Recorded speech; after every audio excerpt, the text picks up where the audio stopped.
আসসালামু আলাইকুম আমার প্রিয় দর্শক সকল সবাই কেমন আছেন। তো আমি হিয়া খান এখানে দেখতে পাচ্ছেন চলে আসলাম কিছুগুলো বাগুন নিয়ে। তো এরকম করে আমি ফালা ফালা করে কেটে নিছি, তবে একেবারে কিন্তু বোটার থেকে ছাড়াইনি।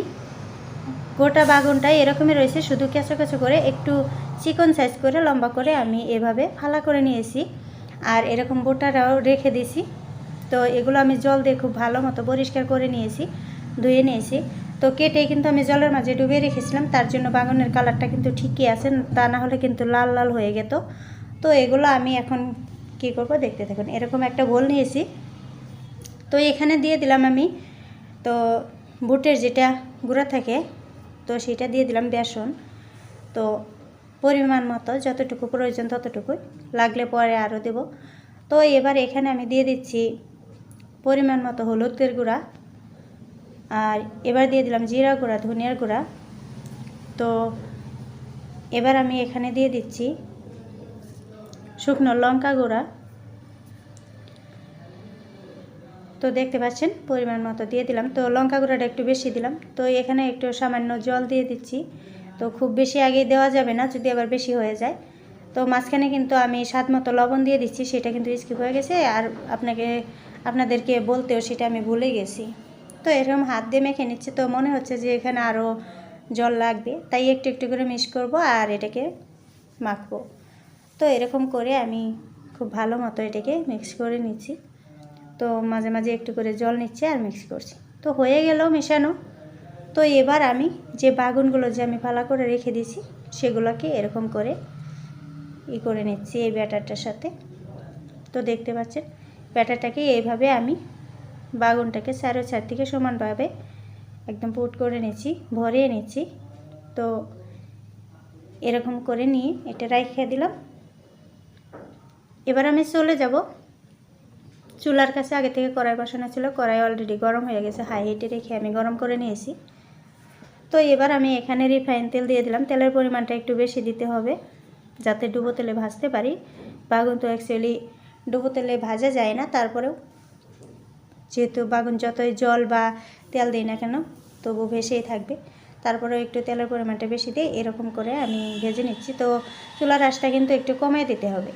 তো ওটাকে আমি কড়ার মাঝে দিয়ে আবারও চলে আসলাম এরকম আরও একটার মাঝে আমি ব্যাটার ভরে নিচ্ছি। তো দেখতে পাচ্ছেন এরকম করে এটাকে আমি ভরে নিলাম। তো এখনই আমি দিব না, এরকম করে চারো সাইড থেকে একটু তেল আমি তুলে দিচ্ছি উপরে, এরকম ছান্তার সাহায্যে তুলে দিচ্ছি, কারণ যাতে সমানভাবে ভাজা হয় তার জন্য।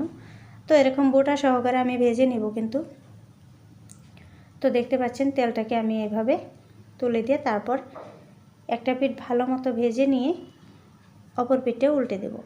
তো তার আগে সাইডে ওই যেটা পরে আমি ব্যাটারটা লাগিয়ে নিলাম সেটাও দিয়ে দিচ্ছি, দিয়ে এরকম করে একটু চাপ দিয়ে ধরে রাখবো, যাতে বোটা সহকারে একদম তেলের মাঝে ঠিকঠাক মতো ভাজা হয় আর বোটাটাও সিদ্ধ হয়ে যায় তার জন্য।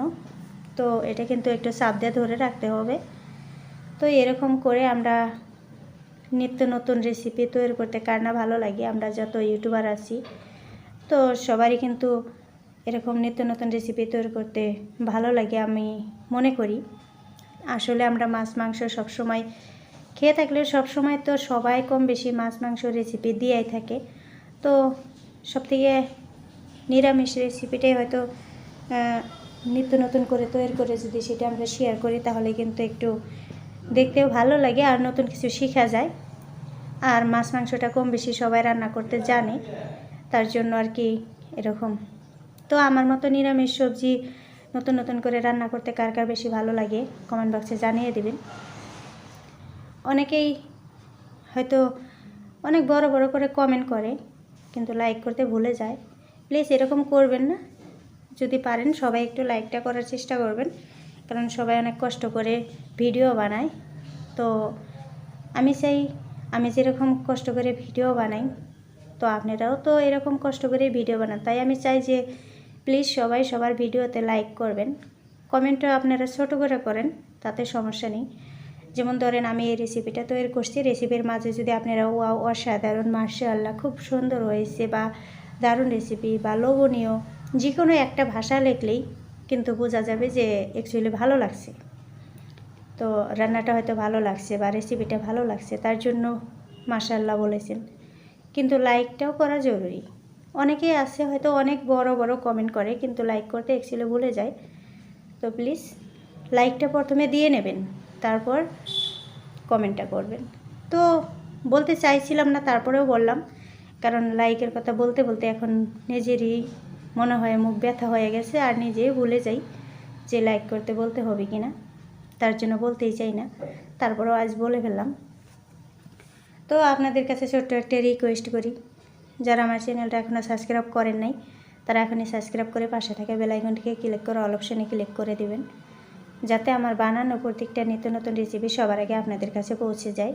আর যারা সাবস্ক্রাইব করেছেন, সবসময় আমার পাশে আছেন, প্রথম থেকে শেষ পর্যন্ত আমার সাথেই আছেন, আমাকে সাহায্য করছেন, তো তাদেরকে জানাই অসংখ্য অসংখ্য ধন্যবাদ। কাছে বা দূরে, দেশে বা বিদেশ থেকে যেখান থেকেই আমার ভিডিওগুলো দেখেন সর্বদাই, তো দোয়া করি তাদের জন্য, ফি আমানিল্লাহ, আল্লাহ তাদেরকে সবাইকে ভালো রাখুক সবসময়। আর যারা নতুন আমার চ্যানেলে আসছেন তাদের জন্যও দোয়া রইল, তারাও ভালো থাকুক, সামনের দিনগুলো তাদের সুন্দর হোক, সামনের দিকে এগিয়ে যাক, সবার স্বপ্নগুলো আল্লাহ পূর্ণ করুক, সবার মনের আশা আল্লাহ পূর্ণ করুক।